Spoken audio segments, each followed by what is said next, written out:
선한 싸움과 양심으로라는 제목으로 우리가 함께 말씀을 나누도록 하겠습니다. 오늘 수협에 오신 여러분 환영하고 축복합니다. 우리 좌우 앞뒤에 계신 분하고 잘 오셨습니다. 이렇게 인사하면서 함께 말씀을 나눴으면 좋겠습니다. 네. 네, 오늘 본문을 통하여서 믿음을 접한 그리스도인이 더 우리가 예수님을 잘 믿고 또 우리가 얻은 그 믿음을 잘 지키기 위해 우리가 어떻게 해야 할 것인가 오늘 본문을 통해서 함께 알아보도록 하겠습니다. 기억하실지 모르겠지만 일전에 디모데전서 1장에서 11절까지 말씀을 통해서 이 바울 사도가 에베소 교회에서 목회를 하고 있는 디모데에게 이제 율법주의적인 이단을 경계하고 또 어떤 다른 교훈을 가르치는 자들에 대해 경계하기를 말하면서 우리에게 어떠한 것을 말하냐면 그 율법이 갖고 있는 제한성에 대해서 우리에게 설명을 하고 있습니다. 그래서 율법이라는 것은 원래 선한 사람을 위해서 필요한 것이 아니라 원래 그 율법이라고 하는 것은 죄인을 위한 악한 사람을 위하여 있는 것이다라고 바울이 설명함으로써 이 율법이라고 하는 것이 본래 누군가를 정죄하고 판단하기 위한 것이 아니다라는 것을 분명하게 우리에게 지금 전달하고 있는 것입니다. 그러나 당시 에베소 교회를 혼란스럽게 하였던 유대주의적인 율법주의자들은 이 본래의 율법을 잘 이해하지 못하고 이 율법을 통하여서 다른 사람을 정죄하고 또 논쟁하기를 즐겨하면서 이 교회 안에 혼란을 만드는 그러한 지금 문제가 발생한 것이죠. 반면 이 바울이 이야기하는 것은 죄라는 것은 율법을 통해서 깨닫게 되는 것이 아니라 결국 이 복음을 통하여서만 그 죄를 깨닫게 된다라는 것을 지금 3절에서 11절까지 우리에게 계속해서 이야기해주고 있는 것입니다. 이 얘기 뭐냐면 복음이라고 하는 저와 여러분이 지금 접한 그 복음이라고 하는 것은 이 복음이라는 기능 자체가 누군가를 판단하고 정죄하기 위한 도구가 아니라 바로 5절에서 바울 사도가 이야기한 것처럼 그 믿음에서 나오는 사랑, 그러니까 그 사랑을 통해서 우리가 죄인됨을 깨닫게 된다라는 것이죠. 그러니까 복음은 누군가를 정죄하고 판단하는 수단이 아니라 오히려 복음은 사랑이다라는 것을 우리에게 이야기하고 있는 것입니다. 오늘 본문은 그 내용에 이어서 이 바울 사도가 12절과 17절까지 자신의 간증이죠. 오늘날로 얘기하면 자신의 신앙 간증을 통해서 자신이 갖고 있는 신앙, 자신이 갖고 있는 그 믿음이 유대 율법주의적인 이단들과 구별된다라는 것을 보여주면서 동시에 복음에 대해서, 그러니까 바울이 경험하였던 그 사랑에 대해서 당시 에베소 교인들에게 또 디모데에게 나아가서 오늘날 저 여러분들에게 지금 이야기하고 있는 것입니다. 바울이 현재 사도가 되었죠. 그 전에 사울이었고 현재는 사도가 되어서 열심히 복음을 전파하는 일을 하고 있는데 그 일이 자기가 자청하거나 자기의 어떤 능력으로 된 것이 아니라 바로 자신에게 맡기신 이가 있는데 그 사람이 누구냐면 바로 그리스도시라는 겁니다. 그러니까 12절을 보게 되면 그 그리스도 예수가 바울을 충성되이 여겨서 그 직분을 맡겼다라고 이렇게 자기의 사도직을 이야기함과 동시에 자기가 복음을 전하는 그 복음 사역이 그리스도께서 결정하신, 자기를 선택하신 그 사역이다라고 이렇게 이야기하고 있습니다. 근데 우리가 주목해서 볼 것은 자신을 택한 이유가 바울 스스로가 어떤 능력적으로 잘났거나 또 바울이 특출나게 의로운 사람이라고 해서 또 어떤 조건에 의해서 바울을 선택한 것이 아니라 그 바울이 이 복음 사역을 하는 사람으로서 선택된 그 이유는 바로 그리스도의 사랑이다라고 분명하게 12절을 통해서 우리에게 계속해서 이야기하고 있는 것입니다. 그러면서 바울이 자신의 과거를 고백하는데요. 13절을 보면 자신이 과거에는 비방자였고 박해자였고 폭행자였다라고 이렇게 고백합니다. 우리가 다 알지만 바울이 다메섹에서 예수 그리스도를 만나기 이전에 그의 삶은 하나님을 향한 열심이 있었지만 조금은 방향이 잘못된 열심이었죠. 그래서 그 열심을 가지고 예수님을 믿는 자들을 박해하고 핍박했던 자신의 그 과거를 이야기하면서 자신이 이전에는 그런 사람이었으나 지금은 하나님의 자비를 입었고 14절을 보게 되면 주님께서 은혜를 부어 주셨기 때문에 믿음을 얻게 되었고 그리고 나아가서 그 사랑을 넘치도록 누리게 되었다라고 우리 본문을 통해서 이야기해주고 있습니다. 과거에 죄인이었던 바울이 현재는 하나님이 부어주시는 은혜로 말미암아서 주님의 사랑을 누리고 있다라는 것입니다. 우리도 마찬가지로 우리가 과거에는 물론 지금도 의롭다함을 받은 또 구원받은 하나님 나라의 백성이지만 그럼에도 여전히 우리가 죄인으로서 살아갈 때 우리가 그 복음을 경험할 때 우리의 삶에 어떠한 변화가 있냐면 하나님이 부어주시는 은혜로 말미암아 우리가 우리의 삶 가운데 주님의 사랑을 충만하게 누리게 되어 있다라는 것입니다. 그러므로 우리가 복음을 더 가까이 하고 복음을 더욱더 열망하고 그 복음대로 살기로 힘쓸 때에 우리 안에 그 은혜와 사랑을 경험하게 될 줄 믿습니다. 결국 이 복음이라는 것은 사랑을 의미합니다. 그래서 이 사랑은 은혜로 말미암아 또 하나님의 전적인 주권적으로 주어지는 그러한 것인데 나아가서 율법과는 조금 다른 성격을 보이게 되죠. 율법은 어떤 잣대가 되고 평가 기준이 되고 누군가를 이렇게 뭐라 해야 될까 정죄할 수 있는 그런 도구라면 반대로 이 복음은 판단하거나 심판하는 것이 아닌 예수 그리스도의 그 큰 사랑을 의미한다라는 것입니다. 에베소 교회를 어지럽게 만들었던 유대 율법주의자들이나 이런 헬라 사상을 가진 논증하기 좋아하는 사람들처럼 율법으로 판단하고 그것들을 기준으로 삼았다면 예수를 믿는 자들 안에서도 이들의 말에 의한다면 결국 우리는 심판밖에 얻을 수 없는 그러한 존재가 될 수밖에 없을 것입니다. 그러나 우리는 복음을 통하여서 또 은혜를 경험하게 되고 또 그 사랑을 누림으로써 율법에서 완전할 수 없는 인간임에도 불구하고 우리는 하나님의 자녀, 하나님의 백성이 되었다라는 것을 우리가 믿어야 할 것입니다. 15절과 16절을 보게 되면 이제 바울이 앞서 이제 자기의 과거를 이야기하면서 그 복음이 무엇인가, 복음이 사랑인가 이야기하면서 이제 16절에 그렇다면 왜 나 같은 죄인에게 그러한 은혜가 주어졌는가 설명하게 되는데 바울이 스스로를 죄수 중에 괴수라고 이렇게 표현합니다. 그러니까 자기 스스로가 굉장히 악한 사람이고 정말 나쁜 사람인데 그 은혜를 입은 이유가 무엇이냐면 그리스도의 참으심의 인내를 보이심으로 이게 그 다음이 중요한데요. 후에 주님을 믿어 영원한 생명을 얻는 자들에게 본보기를 보여주기 위함이라고 설명하고 있습니다. 그러니까 바울은 자신의 이 간증을 통하여서 결국엔 복음이 무엇인가를 우리에게 보여준과 동시에 그 복음이 뭐 바울이라고 하는 어떤 특정한 사람이나 뭐 우리가 흔히 성경에서 이야기하는 대단한 어떤 믿음의 사람 그런 인물들에게 국한된 것이 아니라 주를 그리스도로 고백하는 모든 자들에게 동등하게 적용된다라는 사실을 분명히 보여주고 있는 것입니다. 근데 이것이 2000년 전에 한때 존재했던 그런 구원의 소식이 아니라 많은 시간이 지나고 또 많은 문화와 많은 삶의 다양한 환경을 접하는 지금을 살아가는 우리들에게도 이 복음이 동일하게 허락된다는 것입니다. 그러니까 하나님께서는 이 그리스도의 참으심의 인내심을 바울에게 보이셨던 것처럼 오늘날 저와 여러분이 살아가는 이 순간에도 그 참으심과 그 인내를 보이시고 또 우리에게 영원한 생명을 주시기 원한다라는 것입니다. 그렇기 때문에 우리가 예수님을 구주로 고백하고 우리는 여전히 부족하고 연약하지만 또 죄 가운데 살아가지만 그리스도를 놓지 않는다면 우리에게 이 영원한 생명이 있다라는 것을 우리가 믿었으면 좋겠습니다. 왜냐? 바울에게 보이셨던 것처럼 그 참으심과 그 은혜가 우리를 향하여 있기 때문입니다.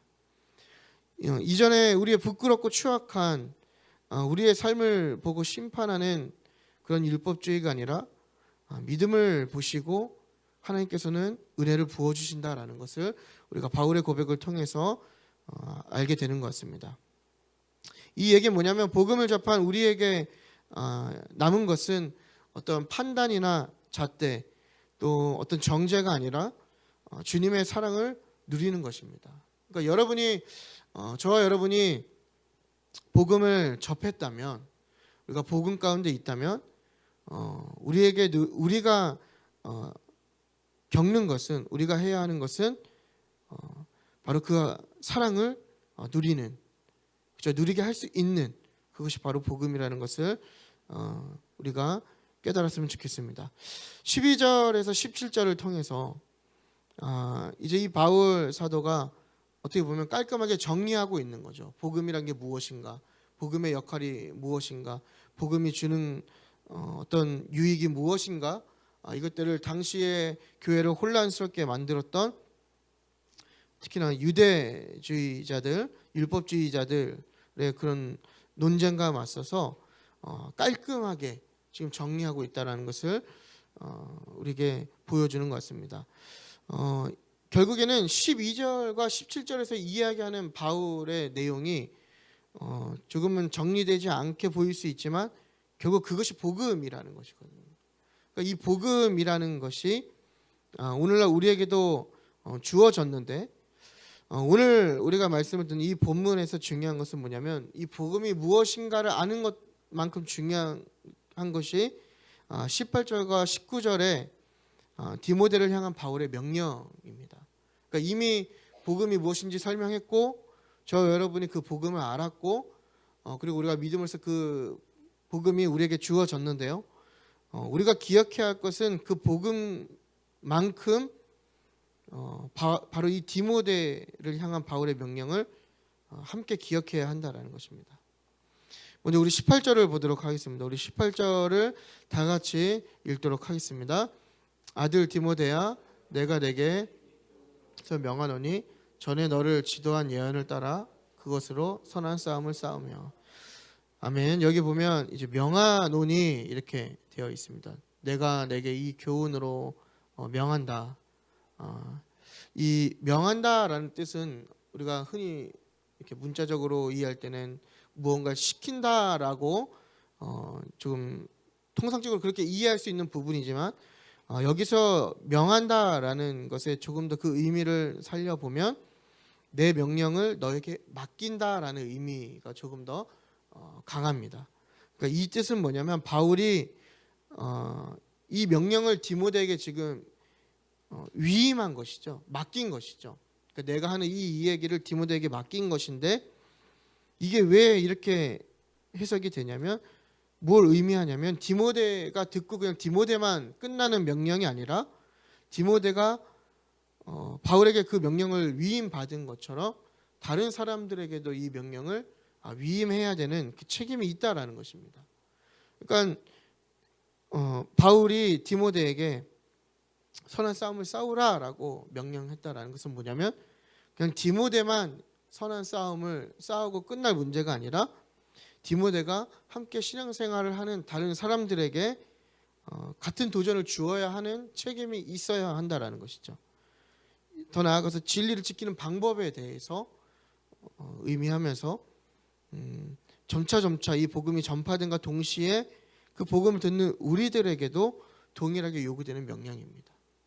그러니까 바울 사도가 18절에 명한다라고 하는 얘기는 디모데에게 한 것이라고 우리가 좁게 해석할 수도 있지만, 조금 더 넓은 의미에서 보면 오늘날 신앙생활을 하는 저와 여러분에게 동일하게 하고 있는 명령이다라고 우리가 이해하면 좋을 것 같습니다. 그래서 복음을 접하고 오늘 서두에 제가 질문한 대로 믿음을 지키기 위한 첫 번째 방법이 무엇인가? 그것은 바로 말씀에 따라 선한 싸움을 싸우라는 것입니다. 그러니까 바울이 이야기하는 첫 번째 요구는 말씀에 따라 선한 싸움을 싸워라, 이걸 요구하는 겁니다. 여기서 싸우다라고 하는 이 단어는 우리가 생각하는 단순히 그런 결투 이런 개념이 아니라 조금 더 이렇게 강한 의미로 전쟁을 치르는 군인의 자세를 의미합니다.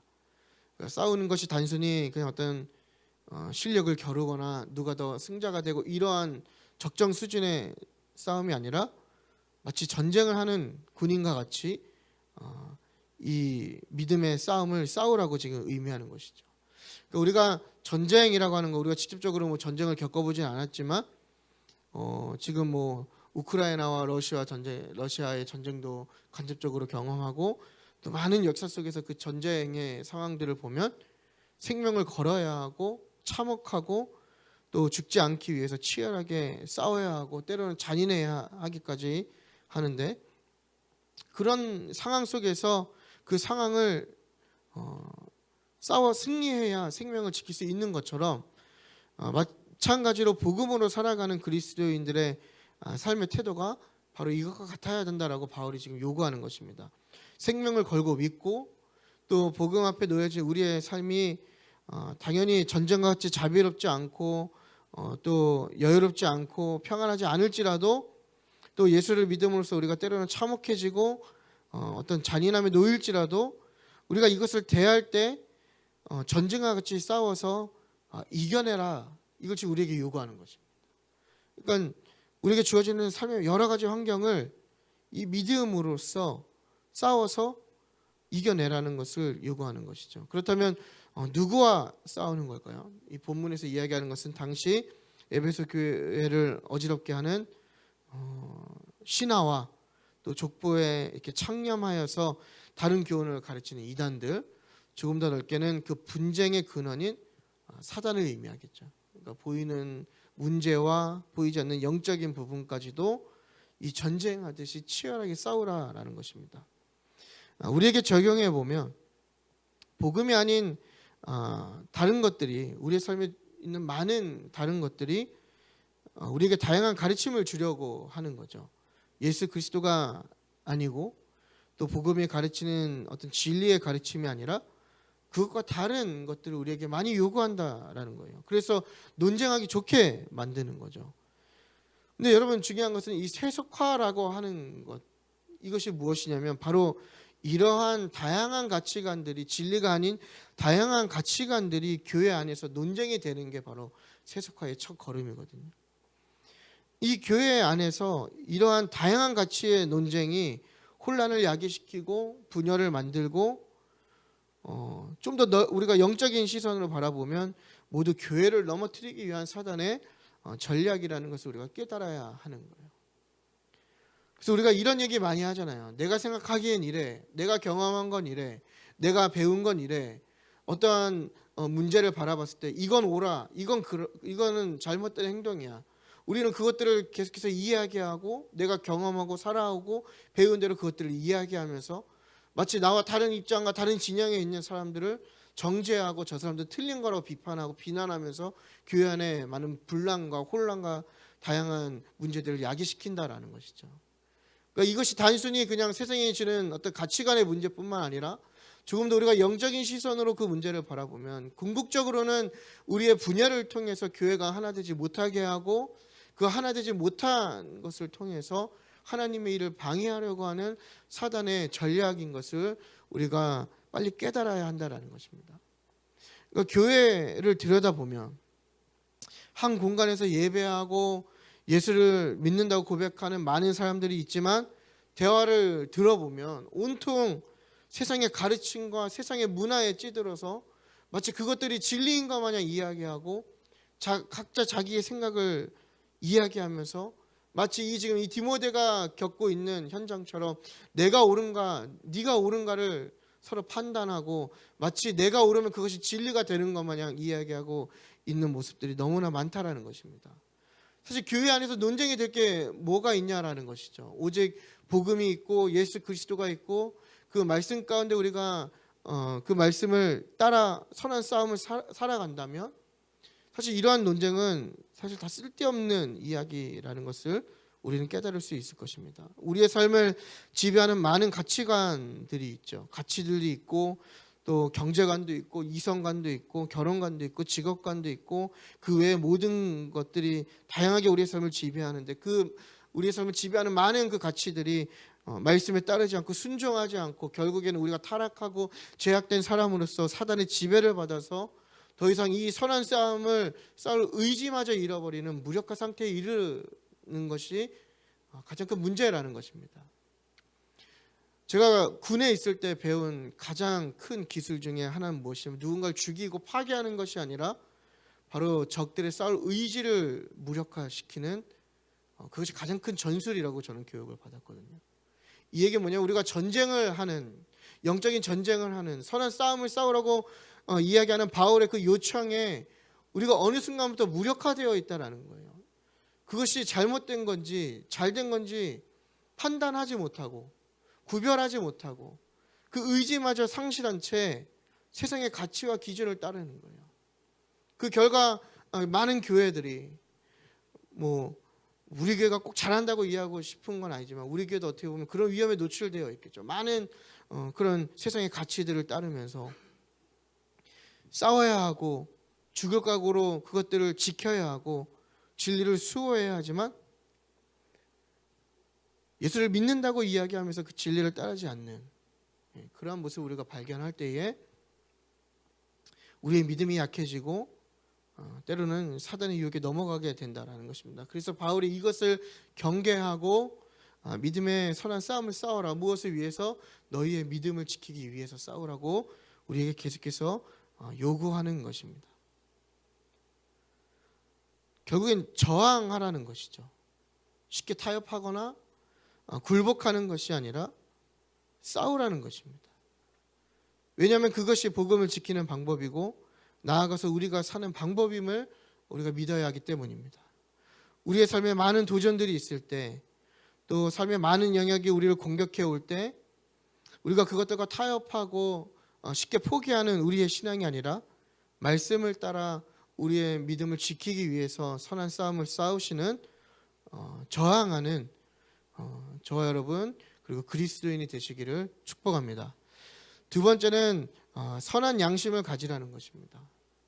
양심이라는 것은 우리가 쉽게 설명하면 인간의 도덕적인 어떤 직관, 또 자신의 상태와 감정, 또 그런 생각들에 의해 판단을 내리는 도덕적인 자아라고 우리가 설명할 수 있을 건데요. 선한 양심이라는 것은 여기서 좀 더 나아가서 하나님의 지식과 함께하는 인간의 도덕적인 연결을 의미합니다. 그래서 하나님의 음성을 반복하는 인간의 내면의 음성, 성령님을 통해서 들려오는 하나님의 음성, 그리고 하나님의 심판을 확인하는 어떤 자신의 어떤 결정이라고 해야 될까요? 그렇게 우리가 설명을 할 수 있을 것 같은데, 선한 양심이라는 것은 내면만 연결된 게 아니라 외적인 우리의 삶에 도덕과 행위와도 연결되어 있다는 것에 우리가 좀 주목했으면 좋겠습니다. 이 얘기는 뭐냐면 우리가 하나님을 믿고 신앙을 갖는다고 하면 우리는 어떤 내면의 신앙을 굉장히 중요하게 생각하는 경우가 많이 있는데, 물론 그것도 중요한 것이지만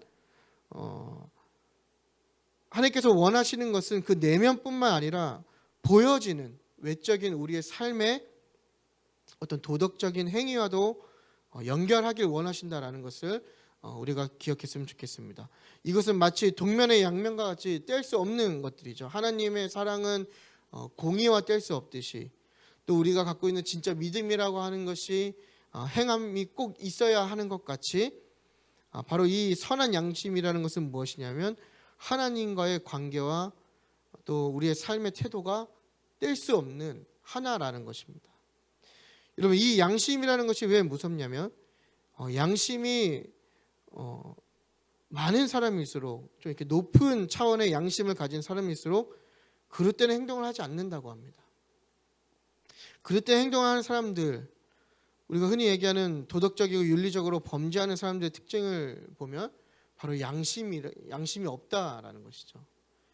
그러니까 이 양심이라는 것은 결국엔 부끄러움이라는 것이거든요.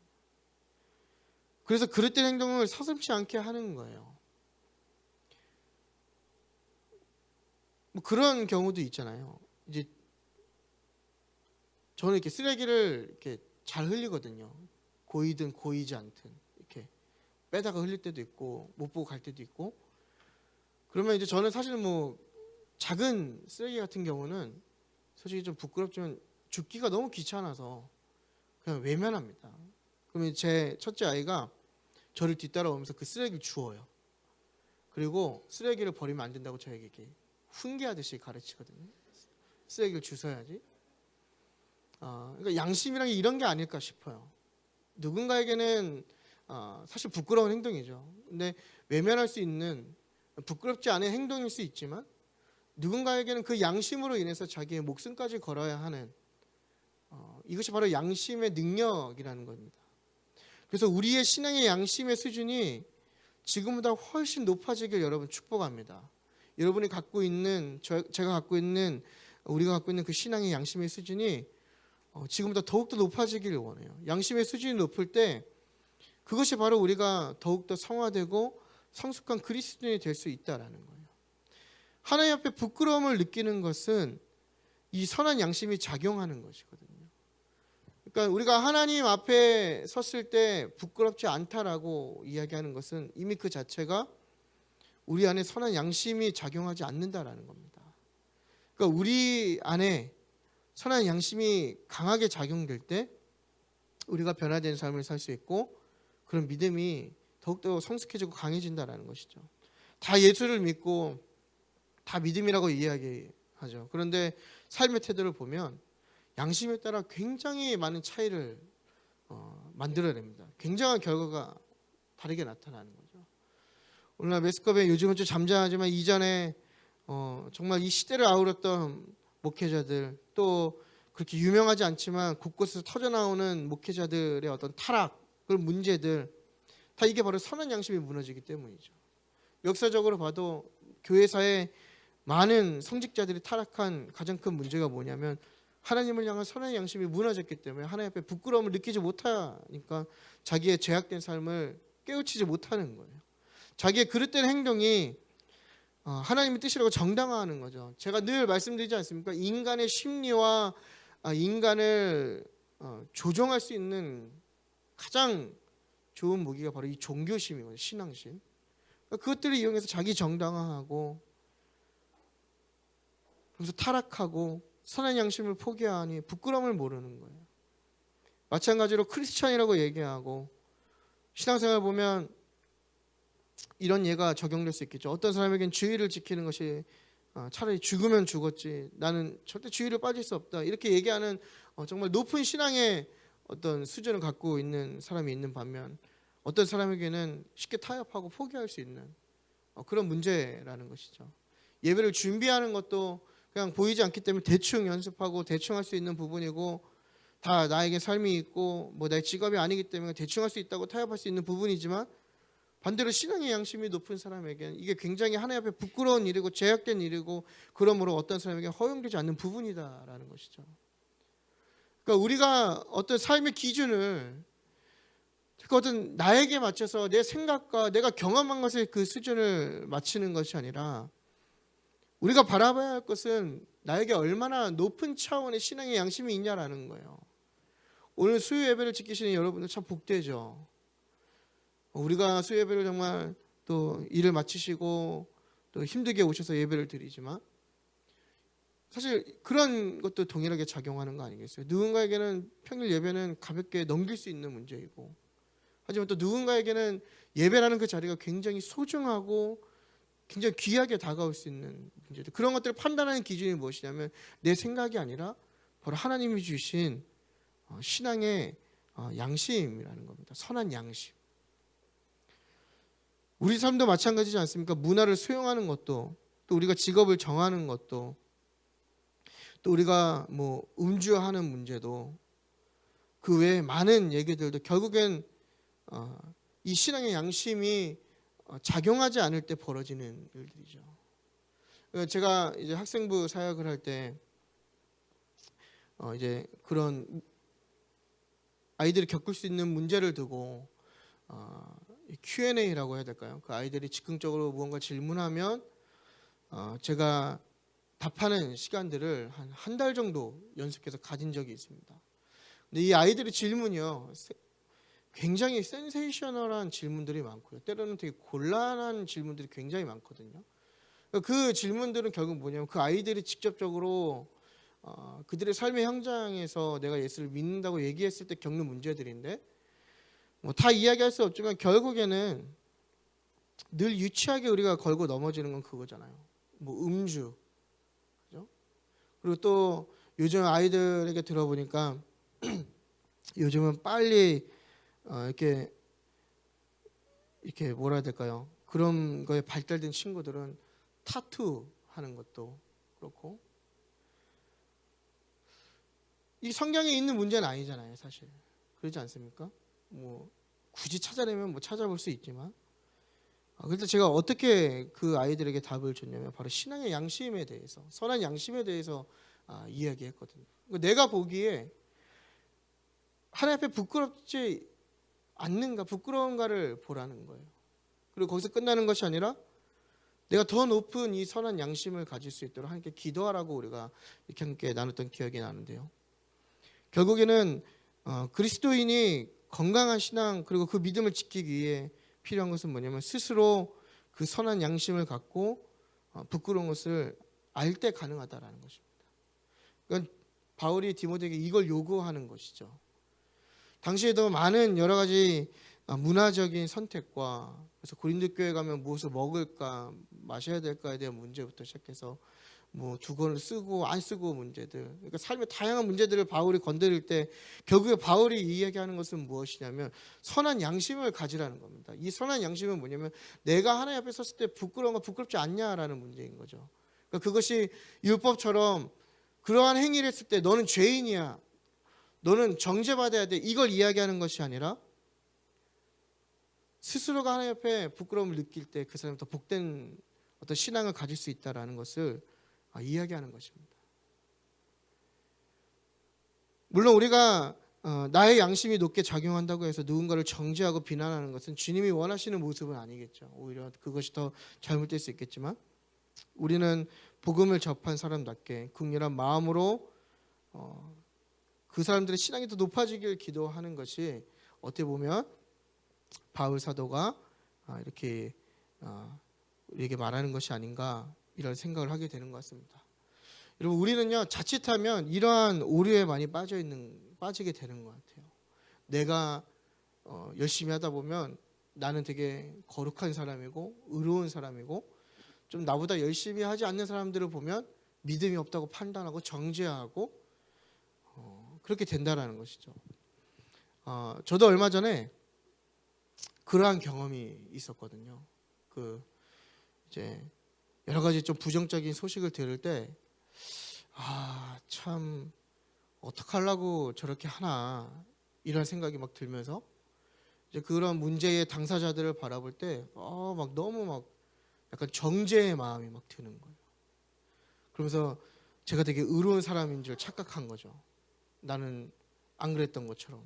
근데 어느 순간 하나님께서 그 나이대의 제 모습을 이렇게 보여주셨는데요. 너무 부끄럽더라고요. 너무 부끄럽고 하나님께서 말씀하시는 게 제 과거를 보여주시면서 제가 무슨 자격으로 그 사람들을 판단하고 정죄하고 이렇게 얘기할까 하면서 되게 부끄러운 기억이 나거든요. 그러면서 주시는 말씀이 바로 이거였습니다. 선한 양심을 가져라. 그러니까 우리의 시선이 타인을 향할 땐 그 선한 양심이 어떤 정죄의 도구가 될 수 있지만 이것이 나를 향하고 하나님을 바라보면 나의 신앙이 더욱더 하나님 앞에 성장할 수 있는 좋은 길이 된다라는 것입니다.